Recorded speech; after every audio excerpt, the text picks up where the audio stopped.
Hey guys, tonight we slip into a world far from cozy beds and Wi-Fi, where you're born under a thatched roof in the Dark Ages, somewhere around 800 AD. Picture this, you're swaddled in rough linen, lying on a straw-stuffed pallet, while a smoky fire sputters nearby.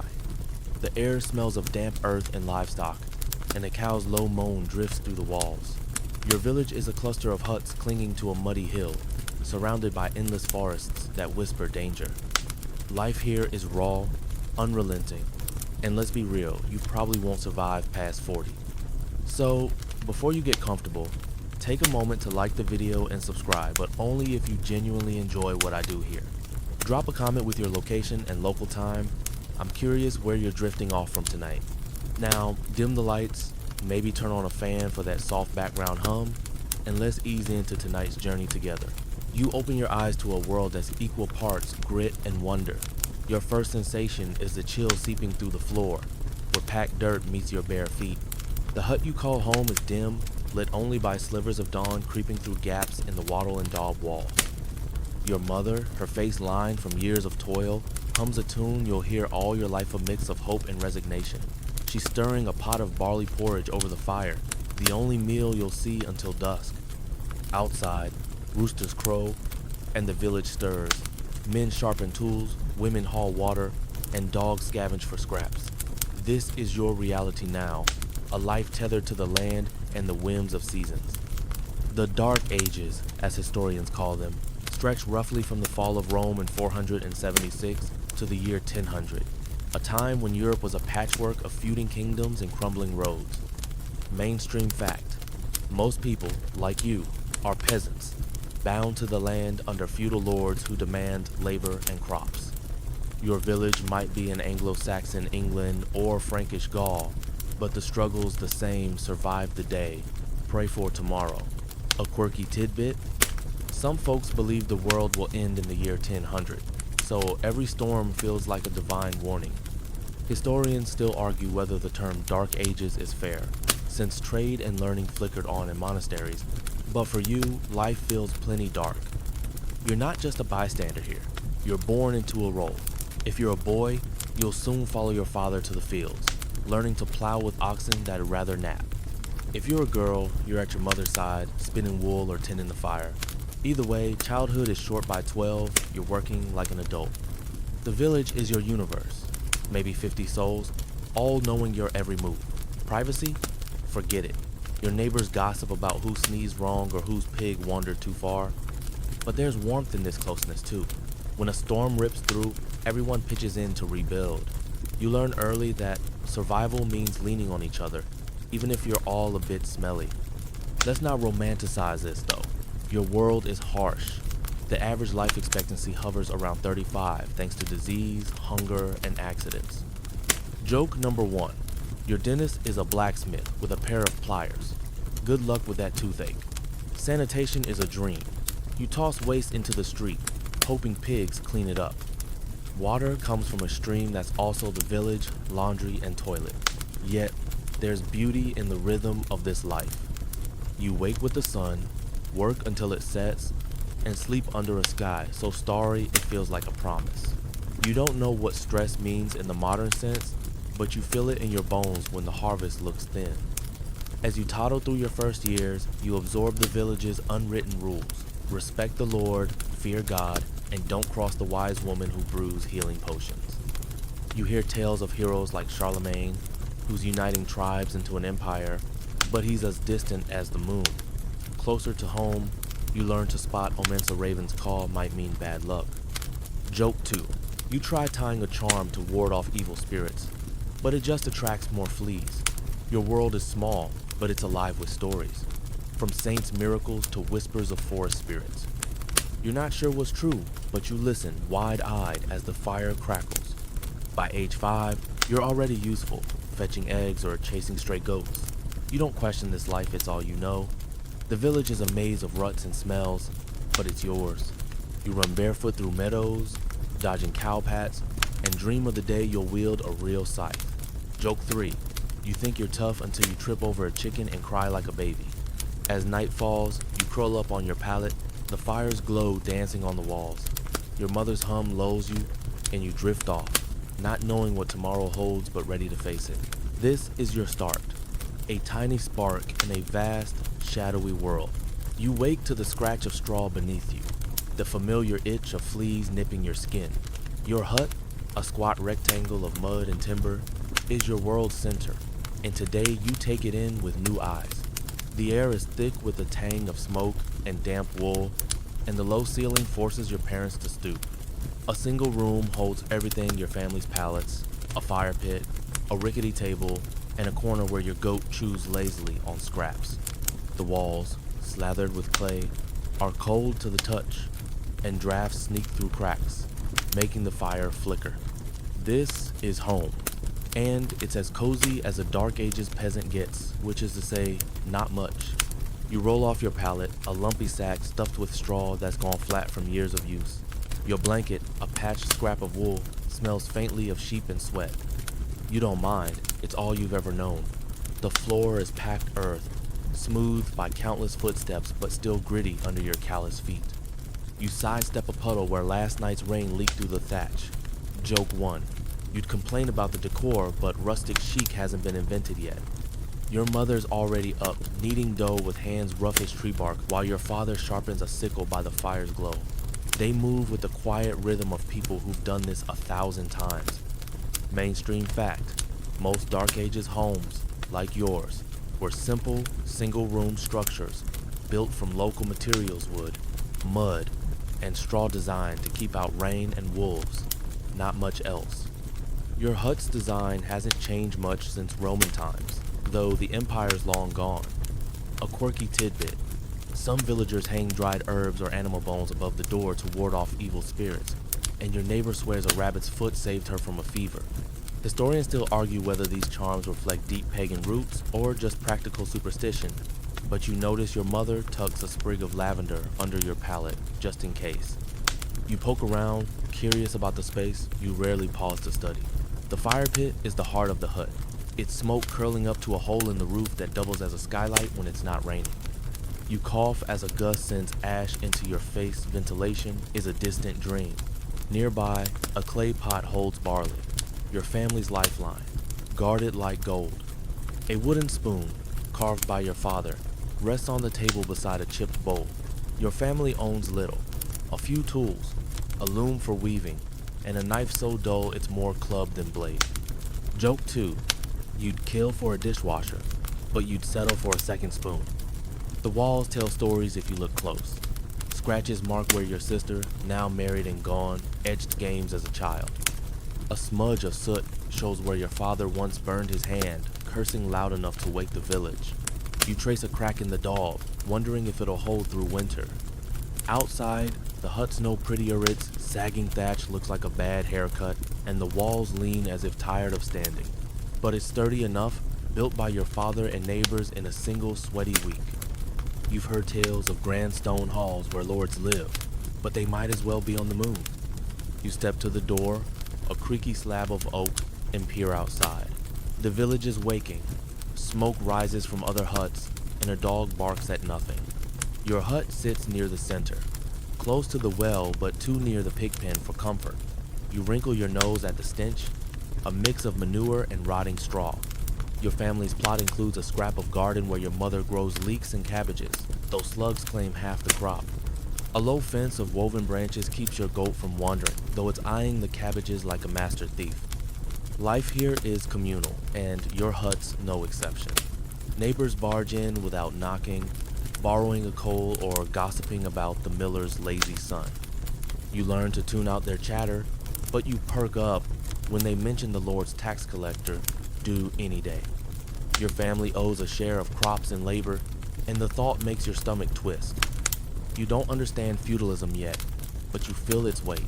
Your parents trade tense glances when they think you're not looking, counting barley grains like misers. You help your mother sweep the floor, a losing battle against dirt and straw. She hands you a broom, really just a bundle of twig sand. You mimic her strokes, feeling grown up. The work's dull, but it's a chance to study her. Her braided hair, graying too soon, and the way she hums to fill the silence. You ask about the lavender under your pallet, and she winks, saying it keeps nightmares at bay. You're not sure you believe her, but you sleep better knowing it's there. Joke 3. You'd ask for a bedtime story, but the only tale here is survive another day. As noon nears, you lug a bucket to the well, your arms aching under its weight. The hut's demands never stop water, firewood, repair sand. You're already learning its rhythm. Oh, pause to scratch a flea bite, cursing the pests that treat your home like a buffet. Back inside, you warm your hands by the fire. Its crackle, a rare comfort. Your father carves a new peg for the door, muttering about the coming frost. You don't know what lies beyond this hut, but it's your fortress, flaws and all. As you settle back on your pallet, the world outside feels vast and unknowable. But here, in this smoky, cramped space, you're safe for now. You trudge out into the dawn, your bare feet sinking into the cold-churned mud of the village path. The fields stretch before you, patchwork strips of barley and rye swaying under a gray sky that promises rain. Today, you're old enough to join the real work, not just chasing chickens, but wielding a wooden plow behind a pair of oxen that smell like wet fur and bad decisions. Your father's already out there, his breath puffing in the chilly air as he wrestles the plow's warped handle. This is your life now, the daily grind of a Dark Ages peasant, where every stalk of grain is a battle won against nature's indifference. The field is your family's lifeline, a strip of land granted by the Lord who owns everything around you. You grip the plow, its weight heavier than you expected, and try to mimic your father's steady pace. The oxen, named Ox and Slightly Bigger Ox, plod forward, ignoring your tugs on their reins. Joke 1. You'd call them stubborn, but that'd be an insult to mules. The soil is stubborn too, clotted with rocks and roots that snap your flimsy plowshare if you're not careful. Your hands blister within an hour, and sweat stings your eyes, but stopping isn't an option out with the Lord's bailiff watching from the hill. Mainstream fact, agriculture in the Dark Ages relied on the three-field system, where one field grew crops, another lay fallow, and a third sprouted legumes to enrich the soil. This kept villages like yours fed, barely, but a bad harvest could mean starvation. A quirky tidbit, some farmers swore by planting during a full moon, believing it coaxed bigger yields, though your father grumbles it's just extra work by candlelight. Historians still argue whether these practices were practical or pure superstition, but you notice the older villagers muttering prayers to the moon just in case. You pause to catch your breath, wiping mud from your face.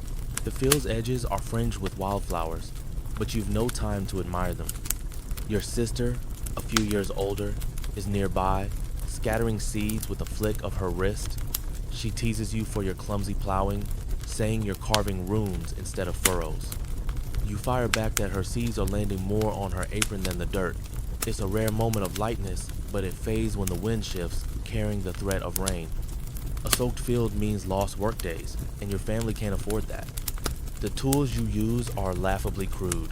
The plow's iron tip, a rare luxury, is dulled from years of use, and sharpening it means a trek to the blacksmith who charges a chicken for the job.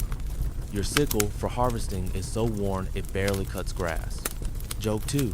You'd upgrade to a better model, but Peasant Depot hasn't opened its medieval branch yet. You rely on the oxen's brute strength, but they're as likely to wander off as pull straight. Your father mutters about the Lord's sleek horses, reserved for war, not work. You dream of riding one, but you settle for an ox that listens. The day drags on, and your back aches like you've carried the village on it. You learn fast that farming isn't just labor, it's a gamble. Frost can kill seedlings overnight, drought can choke them by summer. Last year, a hailstorm flattened half the crop, and your family ate boiled nettles for weeks. You overhear the men talking about crop rotation, a new idea spreading from some monk's scribblings, but change comes slow here. Your father sticks to what he knows, plowing the same furrows his father did, and you're expected to follow suit. By noon, you're starving. But lunch is a crust of bread and a swig of sour ale from a shared jug. You sit with the other workers, their faces weathered like old leather, swapping stories of past harvests. One claims he saw a fairy ring in the woods, a circle of mushrooms that promises luck or doom. You laugh, but you'll avoid that spot on your walk home. The talk turns to the Lord's tax, due at harvest's end. You don't understand the math, but you feel the dread in your father's voice. when he counts what's left after the Lord's share. As the sun dips, you're still in the field, pulling weeds that seem to grow faster than the barley. Your hands are caked in dirt, nails black as charcoal. Joke 3. You'd ask for a manicure, but the village spa only offers leech treatments. The work numbs your mind, and you find a strange peace in the repetition. You glance at the horizon, where the forest looms, dark and full of whispers wolves, bandits, maybe worse. You sit cross-legged on the dirt floor of your hut, a wooden bowl cradled in your lap, the faint warmth of barley porridge fading fast. The fire's low, casting shadows that dance across the walls, and the smell of damp straw mixes with the faint sourness of your meal. Your stomach grumbles, never quite satisfied, as you scrape the last spoonful of gruel-thin, lumpy, and tasting faintly of ash from the fire. Food in the Dark Ages is no feast. It's a daily scramble to fill your belly, and today you're learning just how sparse a peasant's table can be. You eye the pot, hoping for seconds. But your mother shakes her head, the harvest is months away, and every grain is rationed. Your diet is as predictable as the sunrise. Breakfast, if you're lucky, is porridge or a crust of bread made from barley or rye, coarse enough to grind your teeth down. Lunch might be the same, maybe with a boiled onion or a handful of peas if the garden's been kind. Supper is another bowl of gruel, sometimes spiked with herbs your mother gathers from the woods. Meat? That's a rare treat, maybe a stringy bit of pork at a festival or a rabbit you snare yourself. Joke 1. You dream of a burger, but you'd settle for a squirrel that doesn't taste like regret. Your family keeps a few chickens, but their eggs are too precious to eat often. They're for bartering or the Lord's tax. Mainstream fact. In the Dark Ages, most peasants survived on a diet heavy in grains, barley, rye, or oats supplemented by vegetables like cabbage and turnips, with meat reserved for the wealthy or special occasions. Starvation was a constant threat, especially in lean years. A quirky tidbit, some villagers chewed on acorns during famines, soaking them for days to leach out the bitterness, a trick your uncle swears saved him as a boy. Historians still argue whether these desperate measures were widespread or just local quirks, but you've seen your neighbors eyeing the oak trees when the granary runs low. You help your mother in the garden, a muddy patch behind the hut where you coax life from stubborn soil. You pull up a leek, its roots clinging like they know they're your lifeline. The cabbages are small, nibbled by slugs, and you mutter a curse under your breath.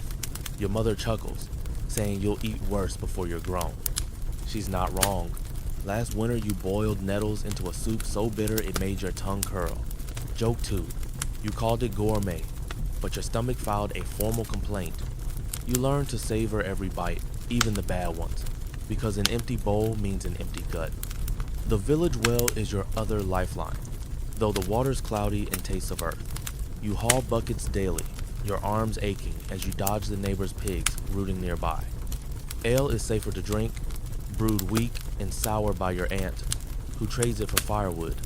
You sip it slowly, wincing at the tang, but it's better than the stream where the village washes its close and worse. You've heard of monasteries with grand orchards, where monks sip wine and eat apples, but that's a world away. Your fruit is whatever berries you forage, dodging thorns and the odd snake. You watch your father barter at the village edge, trading a sack of barley for a wedge of cheese so hard it could double as a hammer. Food isn't just sustenance, it's currency. You learn to haggle early, shouting over the cluck of chickens to swap eggs for salt. Salt's a treasure, sprinkled sparingly to make gruel less grim. Your mother whispers of a time when the Lord hosted a feast with roasted boar and honeyed bread, but you're skeptical. Joke 3. You believe in dragons before you believe in all you can eat around here.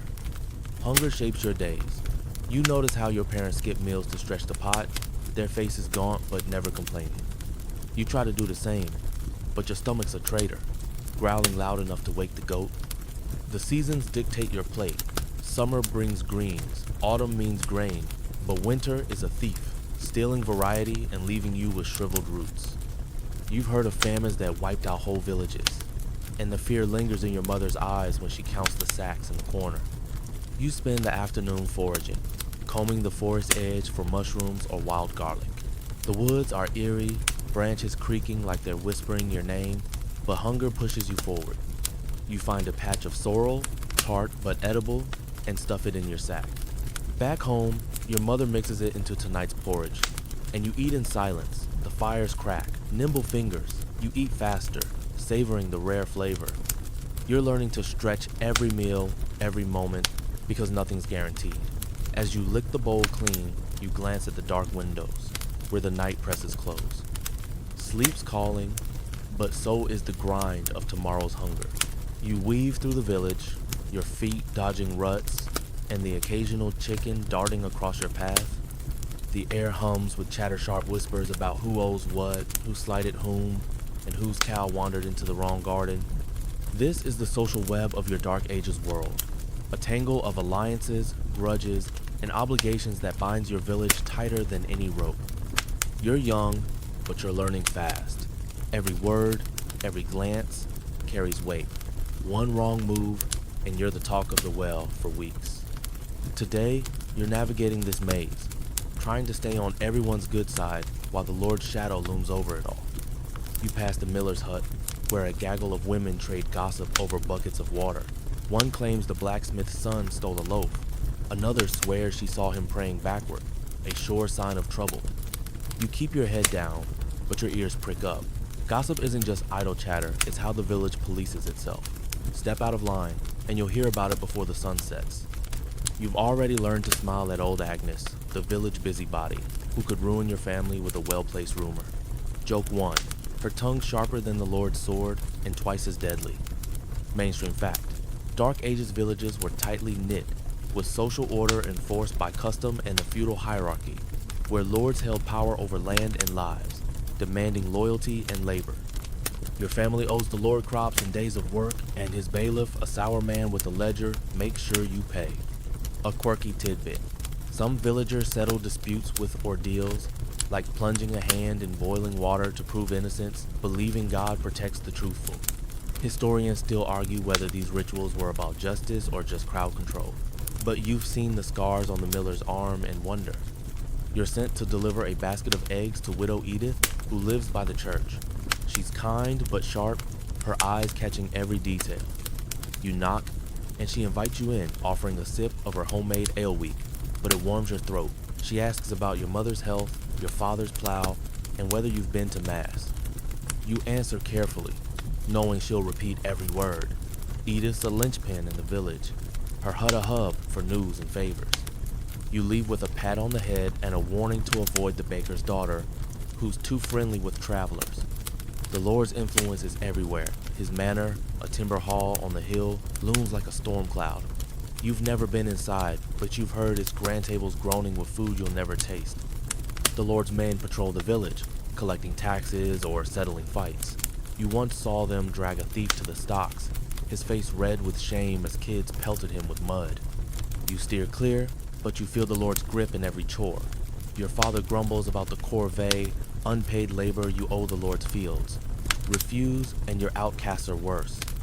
You pause by the common pasture, where your neighbor's boy, Will, tends sheep. He's your age, all elbows and bravado, and you trade jabs about whose ox is lazier. He's your friend, but you know friendships here are fragile. Will's father once accused yours of stealing firewood, and the chill lingered for months. Joke 2. You'd hug it out, but you'd both need a bath first. You help him herd a stray lamb, and he shares a story about a peddler who passed through, selling charms that guarantee love. You laugh, but your curious village romance is a minefield of dowries and parental approval. The village isn't all tension. You join a group of kids playing knucklebones, tossing sheep bones like dice, cheering when you win a turn. It's a rare break, but even here, status matter-sorter kids push you aside if you win too much. You're learning the pecking order. The Lord at the top, his men below, then freemen like your father, and finally serfs, bound to the land forever. You're a free man's child, but freedom feels like a word, not a reality. You owe the Lord, the church, and the village, and debts pile up faster than grain. As evening falls, you head home, passing the alehouse where men argue over whose turn it is to fix the bridge. You catch a snippet about a feud between two families, something about a pig and a broken fence. You don't linger trouble spreads like damp rot. Your mother's waiting, stirring a pot and asking if you delivered the eggs. You nod, and she smiles, a rare softness. Joke 3. You'd ask for a reward, but the only prize here is more chores. You settle by the fire, listening to the village settle too, its voices fading into the night. You're part of this web, tangled but holding fast, and you drift off knowing tomorrow's another day of balancing favors and feuds. You hear the church bell toll, its deep clang cutting through the morning mist like a command. You're pulled from your hut, still rubbing sleep from your eyes, to join the villagers trudging toward the stone chapel at the village's heart. The air smells of dew and wood smoke, and your worn shoes slip on the muddy path. Sunday Mass is non-negotiable, skip it. And you're not just risking God's wrath, but the priest's sharp tongue and the village's side eye. Today, you're stepping into the church's world, where faith and fear are as real as the bread you crave, shaping every thought in your Dark Ages life. The chapel is small, its walls damp and stained with soot from candles. You squeeze onto a wooden bench, shoulder to shoulder with neighbors whose breath you can smell, garlic and ale, mostly. The priest, a stern man with a tonsured head, stands at the altar, his Latin chants a mystery to your untrained ears. You don't understand the words, but the rhythm soothes, like a lullaby with an edge of warning. You kneel when others do, your knees aching on the cold stone floor, and try to look pious while your mind wanders to the field you'll plow tomorrow. Mainstream fact: in the Dark Ages, the Christian church was the backbone of European life, with monasteries and village churches enforcing moral and social order, often owning vast lands worked by peasants like you. Faith isn't just belief, it's law. A quirky tidbit: some priests keep sin lists in their sermons, warning against everything from gossip to eating horse flesh, which your uncle swears tastes better than it sounds. Historians still argue whether the church unified communities or just tightened its grip on power, but you feel its weight when the priest's eyes scan the crowd, lingering on you. You fidget, catching a glare from old Agnes, who's praying loud enough to wake the saints. The sermon's about hellfire today, and the priest paints a vivid picture: flames, demons, eternal torment. You shiver, not just from the drafty chapel. You've grown up on stories of miracles and judgment, saints healing the sick, God smiting the wicked. Your mother taught you to cross yourself at thunder, and you do it without thinking. Joke 1. You'd pray for a shorter sermon, but God's probably busy smiting someone else. The church isn't just for worship, it's the village's pulse. Weddings, baptisms, funerals all happen here, marking life's rhythm. You were baptized in this very font, a chipped stone basin, and you've seen babies dunked in it since. The churchyard holds graves, simple mounds with wooden crosses where your grandfather rests. You pass them daily, a reminder that life's short and God's watching. You've heard whispers of older gods, forest spirits from before the cross came, but you'd never say that aloud. The priest quick to brand such talk as heresy, and you've seen what happens to heretics shunned, or worse. You slip outside during the offertory, where villagers drop eggs or grain into a basket for the church. You've got nothing to give today, and your mother's hushed apology to the priest stings more than it should. The church demands its tithe, just like the Lord, and you're caught between both. You linger by the door, watching kids play in the churchyard, dodging tombstones like it's a game. Joke 2. They're faster than the priest chasing a runaway chicken, but not by much. You join them briefly, tossing a stick, but a deacon's frown sends you back inside. The mass drags on, and your stomach growls loud enough to earn a nudge from your sister. She whispers about a festival next month, where the church might provide ale and bread.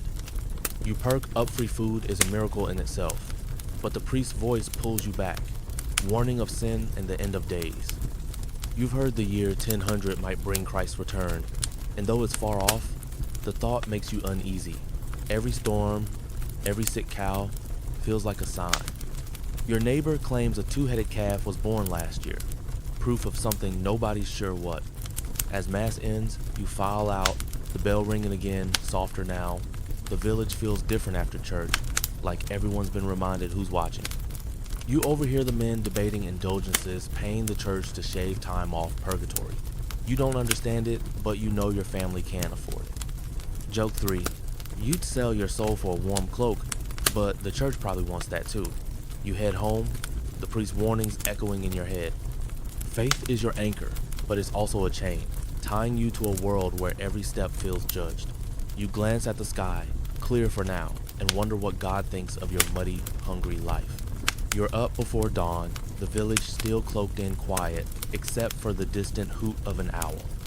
A nagging ache in your tooth has you wincing, and your mother's worried glance sends you trudging toward the wise woman's hut at the village's edge. The path winds past gnarled trees, their branches clawing at the sky, and you clutch a scrap of bread as payment. In the Dark Ages, healing is a mix of hope, herbs, and hushed prayers. And today, you're seeking a cure while dodging whispers of witchcraft that cling to anyone who dabbles in remedies. Every step feels like a gamble between relief and suspicion.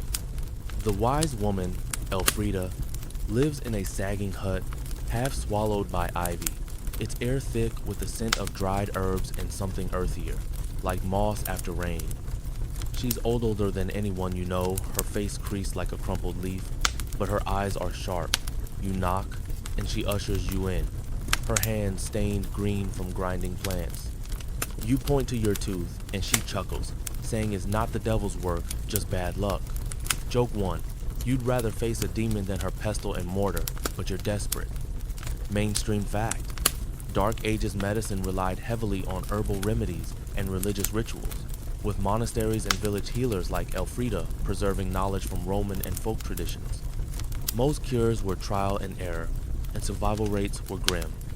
A quirky tidbit. Some healers use spider webs to dress wounds, believing they stop bleeding, and your cousin swears it saved his finger after a scythe mishap. Historians still argue whether these practices were early science or blind superstition, but you're just hoping Elfrida's brew doesn't taste like pond water. She hands you a poultice of crushed yarrow and instructs you to press it against your tooth. It smells like a wet dog and stings like fury, but you obey, wincing as she mutters a charm over you. You're not sure if it's Christian or something owed to her. Words are too soft to catch, but you feel a shiver, like the air has grown heavier. Superstition is your shadow here. You've seen neighbors tie red thread around their wrist to ward off fever or spit 3 times to dodge bad luck. Your mother swears by a charm bag under your pallet, stuffed with lavender and a hare's bone, to keep you safe. You don't argue it's better than nothing. Elfrida's hut is a treasure trove of oddities. Bundles of sage hang from the rafters, a clay jar holds what looks like frog legs, and a wooden cross sits beside a carved stone you're sure isn't holy. You ask about it, and she winks, saying it's older than the church. You don't priest talk like that could land her in trouble. The village tolerates her because she delivers babies and soothes fevers, but you've heard whispers calling her a witch. Last year, a woman in the next village was shunned for less, forced to flee after her cures failed. You swallow hard, wondering if Elfrida's poultice will mark you as her ally. You leave with instructions to chew willow bark for pain and a warning to avoid cold water, which she claims weakens the spirit. You nod, though your skeptical water's all you've got most days. Joke 2. You'd ask for a second opinion, but the nearest doctor's a month 3 days away, and he'd probably just pray over you. You slip the bread into her hand, and she pats your cheek, her fingers smelling of mint and mystery. You feel better already, though whether it's the poultice or her confidence, you're not sure. Back in the village, you pass old Agnes, who eyes you like you sprouted horns. She's quick to spread tales, and you know she saw you leave Elfrida's. You smile, hoping to disarm her, but her lips purse tighter than a miser's purse. Superstition fuels fear. Here every illness could be a curse, every storm a punishment. Your father once blamed a bad harvest on a neighbor's evil eye, and though he laughed it off later, you saw him slip a charm under the door. You're learning to navigate this world, where faith and fear blur, and a toothache could spark a feud. As evening settles, you sit by the fire, the poultice still pressed to your jaw. Your mother asks about Elfrida, her voice low, like she's afraid the walls are listening. You shrug, saying it's helping, and she nods, relieved. Joke 3. You'd write a Yelp review for Elfrida, but parchment's pricier than her cures. The pain's dulled, but the village's suspicions linger in your mind. You curl up on your pallet, the charm bag crinkling beneath you, and listen to the wind outside. Healing here is as much about trust as it is about herbs, and you drift off wondering who you can really trust. You're up with the sun, your breath visible in the crisp morning air as you sling a sack over your shoulder and head to the village's market day. The path to the open field buzzes with life carts creak under piles of turnips, hawkers shout about their wares, and the scent of fresh bread mixes with the less pleasant whiff of livestock. Market day is a rare break from the fields, a chaotic swirl of bartering, gossip, and the occasional pickpocket. Today, you're trading eggs for salt and maybe eyeing a shiny trinket, but you'll need to keep your wits sharp in this noisy, crowded slice of Dark Ages commerce. The market sprawls across a muddy clearing, ringed by stalls of rough wood and canvas. You weave through the crowd, dodging a pig that's escaped its owner and a merchant waving a bundle of leeks like a scepter. Your sack holds a dozen eggs, carefully wrapped in straw, and you clutch it, tight loose those, and your mother will have you scrubbing pots for a month. You spot a trader with a weathered face, his table piled with salt, a treasure worth its weight in silver. You offer 6 eggs, he counters with 10, and you haggle, your voice cracking with nerves. Joke 1. You throw in a smile, but it's not worth the extra salt. Mainstream fact. Markets in the Dark Ages were vital hubs, often held weekly or monthly, where peasants bartered goods and lords collected tolls, connecting villages to wider trade networks that stretched to distant towns or even Byzantium. Salt, cloth, and iron tools were prized, often costing more than a peasant could earn in a season. A quirky tidbit, some traders sold relics, bones, or cloth, supposedly from Saint Sand. Your neighbor swears he bought a splinter of the true cross that glows at night. Historians still argue whether these markets sparked economic growth or just kept villages scraping by, but you feel the thrill of the deal in your bones. You move on, eyeing a stall with clay pots and a single bronze pen that glints in the sun. It's useless but beautiful, and you imagine gifting it to your sister, though you'd need a miracle to afford it. A peddler nearby hawks charms against the evil eye, and you pause, remembering Elfrida's poultice from last week. You don't buy charms filled too close to trouble, but you listen as he spins tales of far-off lands where spices grow on trees. You're skeptical, but the crowd eats it up, tossing him eggs and wool for his stories. Joke 2. You'd buy his tales if they came with a free lunch. The market's not just about goods, it's a stage for the village's drama. You spot old Agnes haggling over a sack of barley, her voice loud enough to scare the crows. She's arguing with the miller, who's red-faced and gesturing wildly. You steer clear, knowing their feud over a broken cartwheel has lasted years. Nearby, a juggler tosses apples, drawing a crowd of kids who cheer until one apple lands in the mud.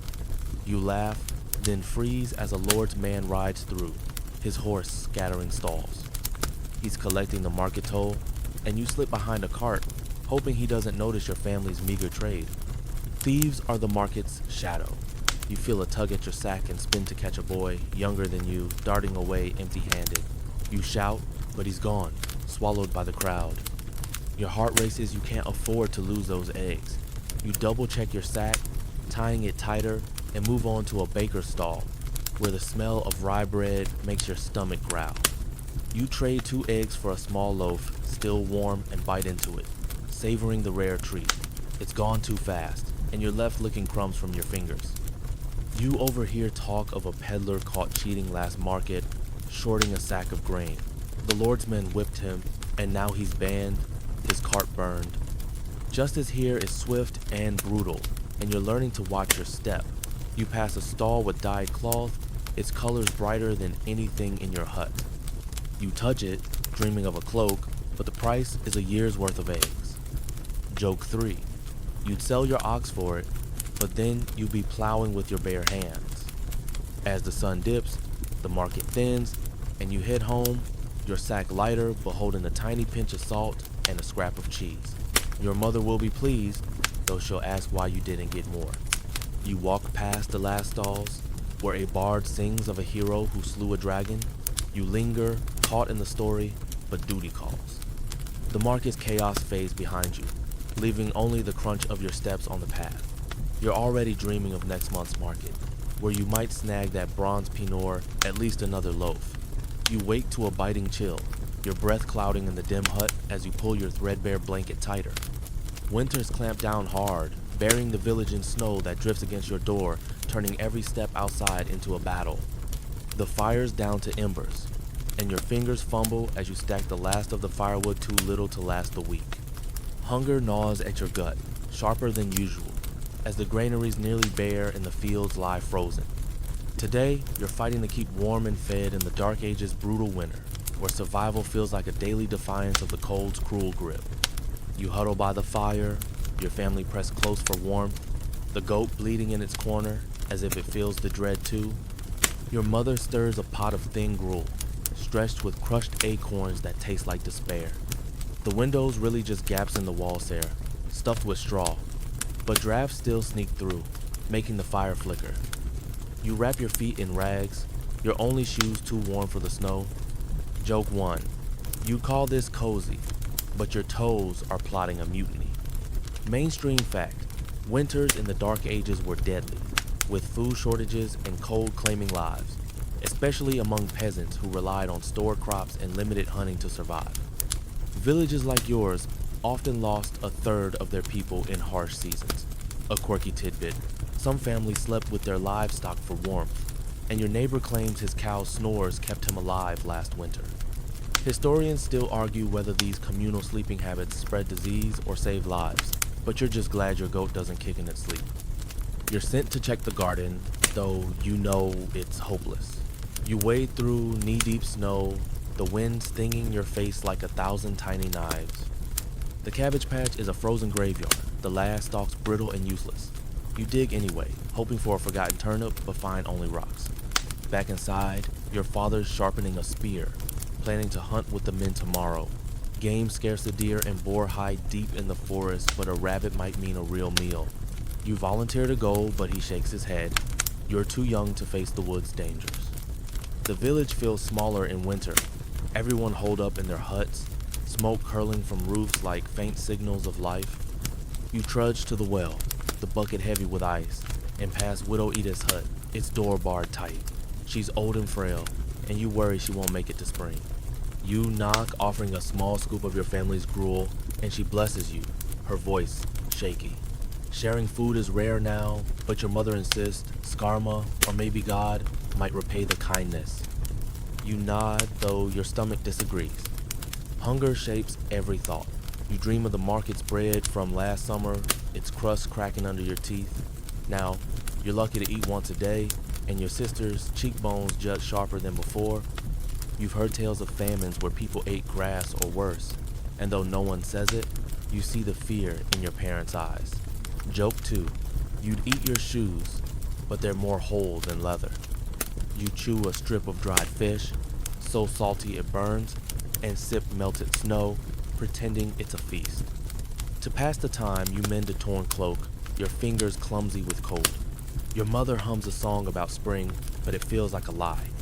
The days are short, the nights endless, and the silence outside is broken only by the howl of wind or a wolf too bold for comfort. You've heard wolves took a sheep last week, and the men set traps, but you're not sure who's hunting whom. The forest looms closer in winter, its shadows creeping into your dreams.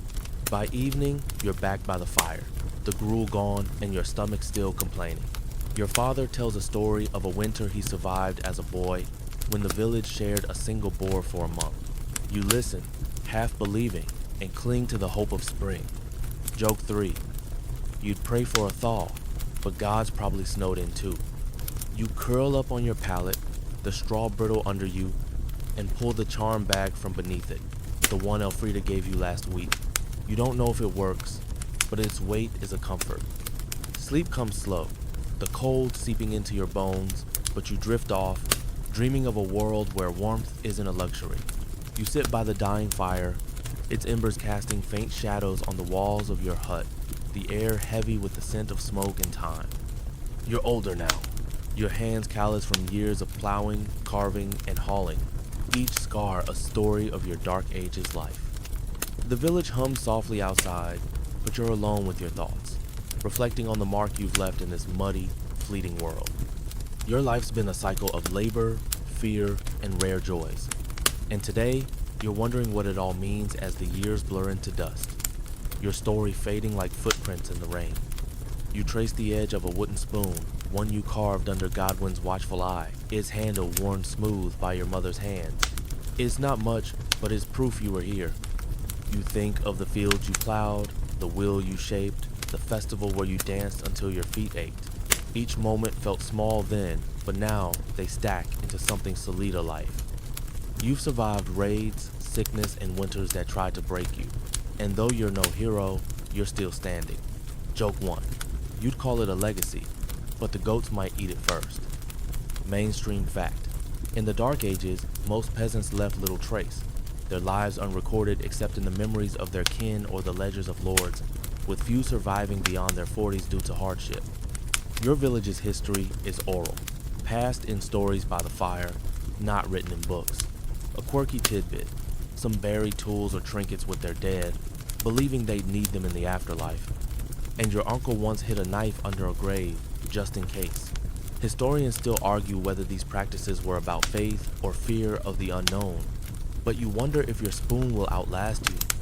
You step outside, the night air cool against your skin, the village is quiet, its huts dark save for flickers of firelight. You see the church, its bell silent, and the manor on the hill, its torchlight steady. You've lived in their shadows, gods, the lords, the plagues, but you've carved out moments of your own. You think of Elfrida's poultice, the market's bustle, the festival's laughter. You've navigated gossip, dodged accusations, and learned to smile at old Agnes, even when her eyes burned. Your life's a thread in the village's web, frayed but woven tight. You walk to the field's edge where your family's plot meets the forest. The stars are sharp, and you remember nights spent fearing wolves or raiders clutching your charm bag like a shield. It's still under your palate, a relic of hope from a toothache long gone. You've heard of monks writing chronicles, naming kings and battles, but no one writes of you a peasant who plowed, loved, and survived. Yet, you've left marks. A fence you mended, a child you taught to whittle, a laugh shared over ale. Joke 2. You'd ask for a statue, but the village sculptor's just a pig with a stick. Your sister's married now, her own hut nearby, and your parents move slower, their faces etched deeper. You'll take their place soon, passing on the same lessons. Work hard, pray often, trust sparingly. You think of Will, now a shepherd, and the raid you faced together, your knife trembling but ready. You've built a life within the Lord's rules, finding joy in small rebellions, a hidden berry patch, a dance when the bailiff wasn't looking. Freedom's a dream, but you've stolen pieces of it. As you head back, the village feels smaller, its boundaries tighter. You pass the churchyard, where graves hold those you've lost, their crosses weathered but standing. You wonder what you'll leave behind: a name, a tool, a story whispered by the fire. Joke 3. You'd hope for a saga, but you'll settle for not being forgotten by the goats. The world's changing rumors of new kings, new towns, but your village clings to its rhythms. You're part of it, and that's enough. You settle by the fire, its warmth fading. Your life's been hard, but it's yours, and you've lived it with stubborn heart. The stars outside fade as clouds gather, and you feel sleep pulling you. Your story's not grand, but it's woven into this village, this land, this fleeting time. Wind down, asterisk. And so your eyes grow heavy, the fire's glow softening into a gentle blur. The hut's quiet now, the village beyond it settling into the night's embrace. You've walked through mud and fear, danced in fleeting joy, and carved a place in a world that doesn't pause to notice. Let the worries of your day slip away, like smoke through the thatch, drifting into the stars. The fields will wait, the Lord's demands will hold, and the village will hum on. For now, sink into the straw, let the crackle of embers lull you, and rest. Your story, small but stubborn, lives in the earth you've worked, the hands you've held. Sleep deep, wrapped in the quiet of a world that's carried you this far, and let dreams take you where no lord can rule.